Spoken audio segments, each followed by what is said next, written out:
Vous écoutez À Page Ouverte, le podcast qui vous recommande vos prochaines lectures. Un podcast de Raphaël Mariat.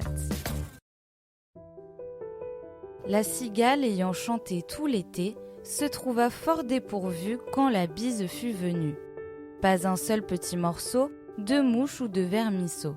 Elle alla crier famine chez la fourmi sa voisine, la priant de lui prêter quelques grains pour subsister jusqu'à la saison nouvelle. « Je vous payerai, lui dit-elle, avant l'août, foi d'animal, intérêt et principal. » La fourmi n'est pas prêteuse, c'est là son moindre défaut. « Que faisiez-vous au temps chaud ?» dit-elle à cette emprunteuse. « Nuit et jour, à tout venant, je chantoie, ne vous déplaise. »« Vous chantiez, j'en suis fort aise. Eh bien, dansez maintenant. » Bienvenue dans cet épisode où l'on va revenir sur l'un des plus grands classiques de notre enfance, les fables de La Fontaine. Nous avons tous appris au moins une de ces fables. Dans ce podcast, nous allons nous pencher sur le premier livre publié en 1668. Il contient les plus célèbres fables comme La cigale et la fourmi, que je vous ai lu en ouverture, Le corbeau et le renard, ou encore Le rat des villes et le rat des champs. Que se cache-t-il derrière ces textes ? Pourquoi ces fables sont finalement intemporelles ? On va trouver les réponses à travers Le loup et l'agneau et L'homme et son image. Préparez-vous une bonne boisson chaude, installez-vous confortablement et redécouvrez l'univers de La Fontaine.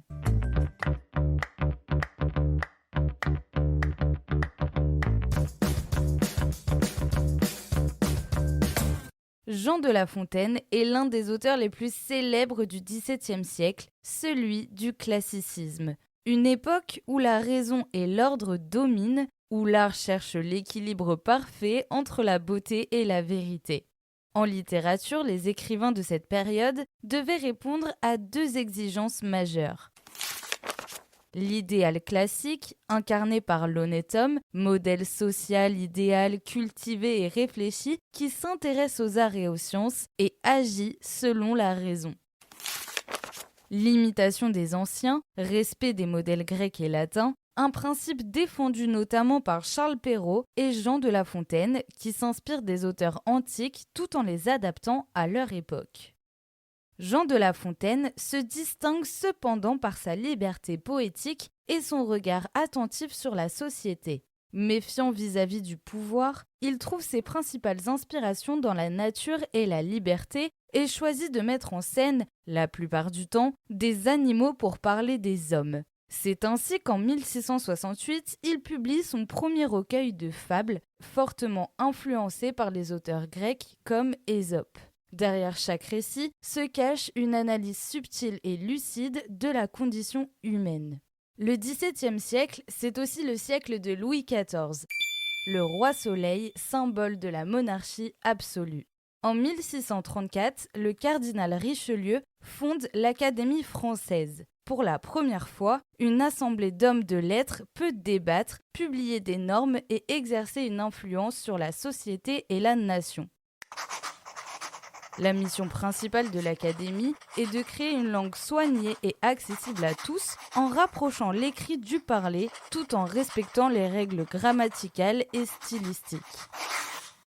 À partir de 1672, l'Académie se réunit dans une salle du rez-de-chaussée du Louvre. Et en 1684, Jean de La Fontaine y est élu et occupe le fauteuil 24. C'est une reconnaissance de son talent et de son influence dans le monde littéraire.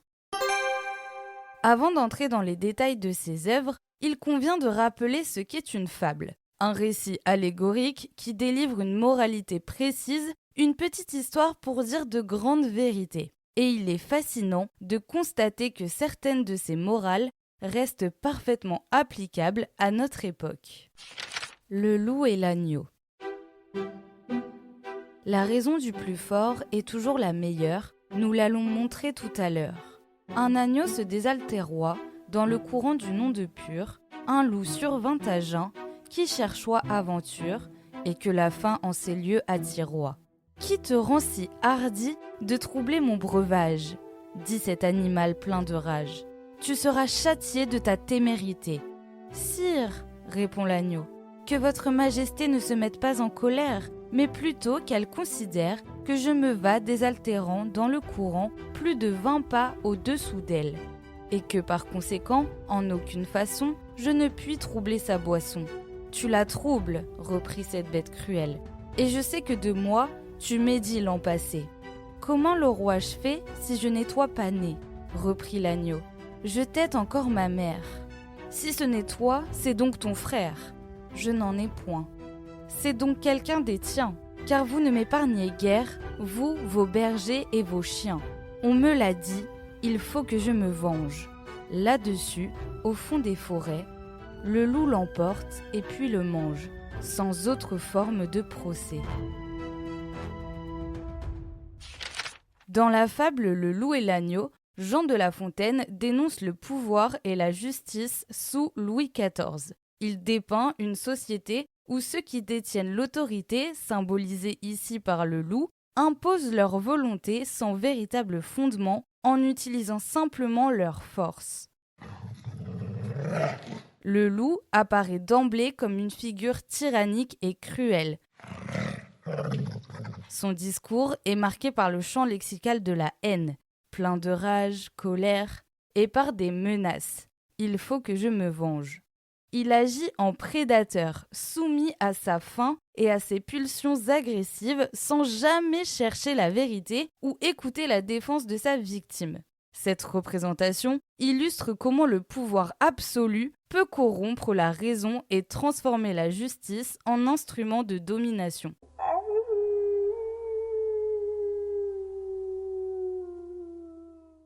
Les deux premiers vers, la raison du plus fort est toujours la meilleure, nous l'allons montrer tout à l'heure, donnent immédiatement la morale et installent ce rapport de domination. Le loup joue le rôle du juge et de l'accusateur dans une sorte de procès truqué. Il reproche d'abord à l'agneau un fait matériel, troubler mon breuvage, avant même d'écouter sa défense. Le futur du vers 9, tu seras châtié, annonce une condamnation déjà décidée.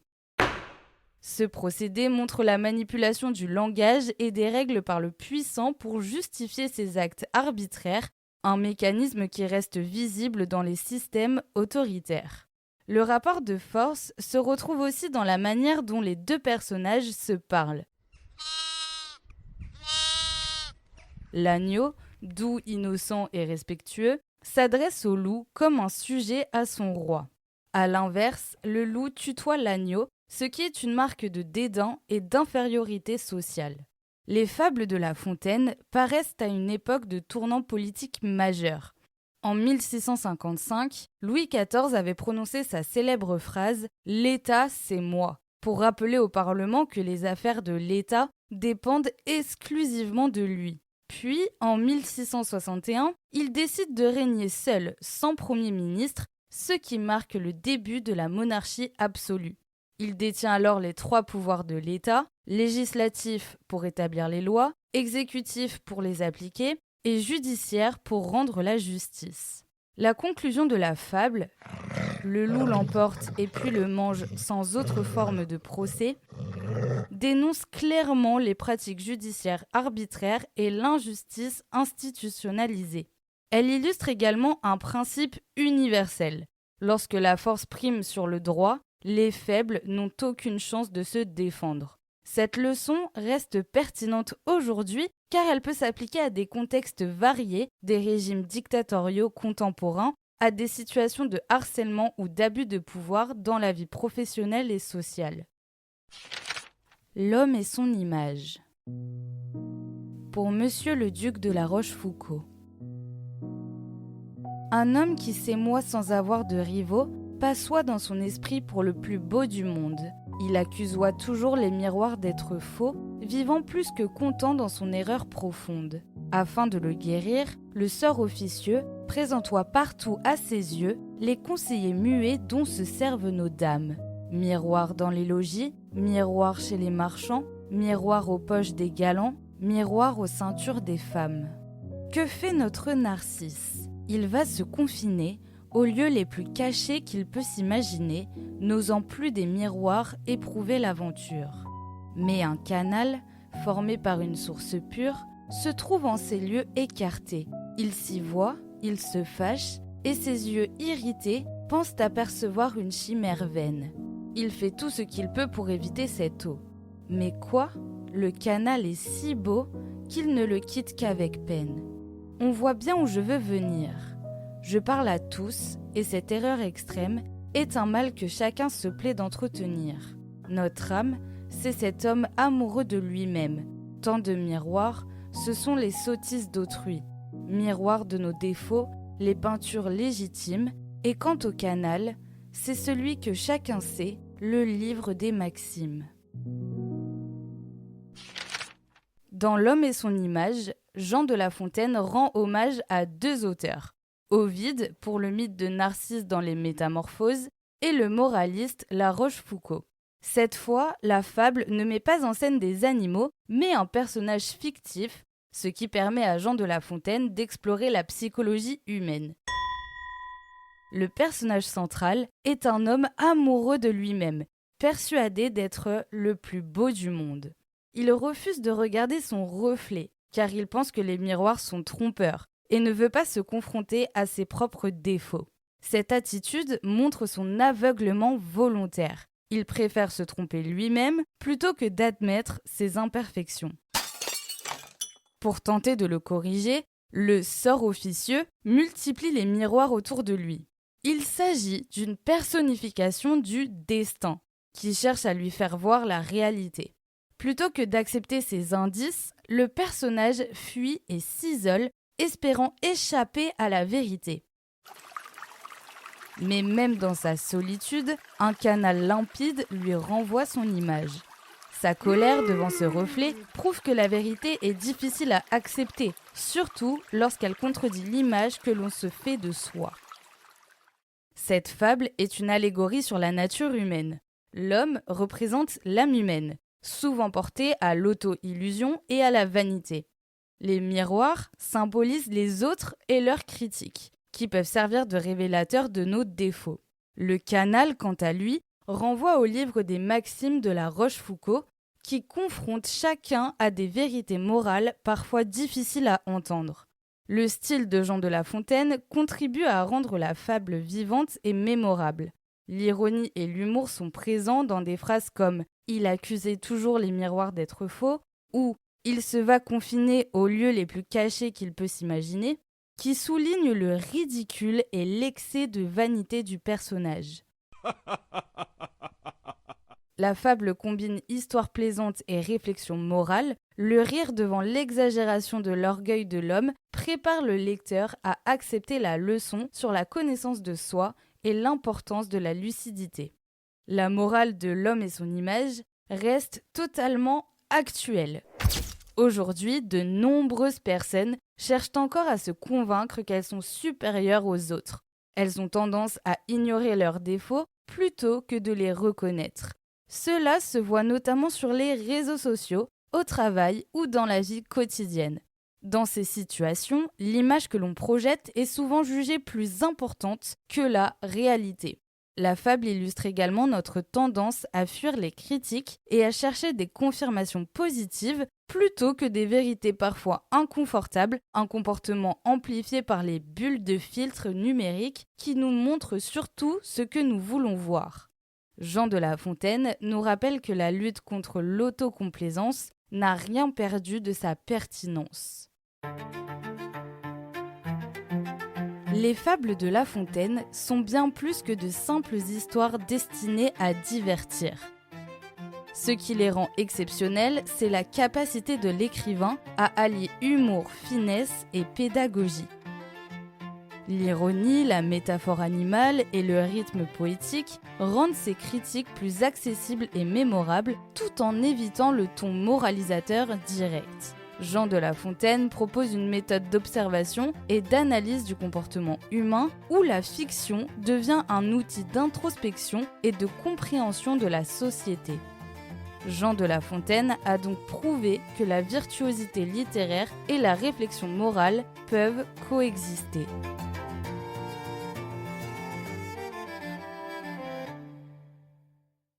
Les fables n'ont pas été le seul moyen de critiquer la société du XVIIe siècle. Plusieurs auteurs de cette époque ont utilisé différents genres littéraires pour observer, analyser et dénoncer les travers humains et les dysfonctionnements sociaux.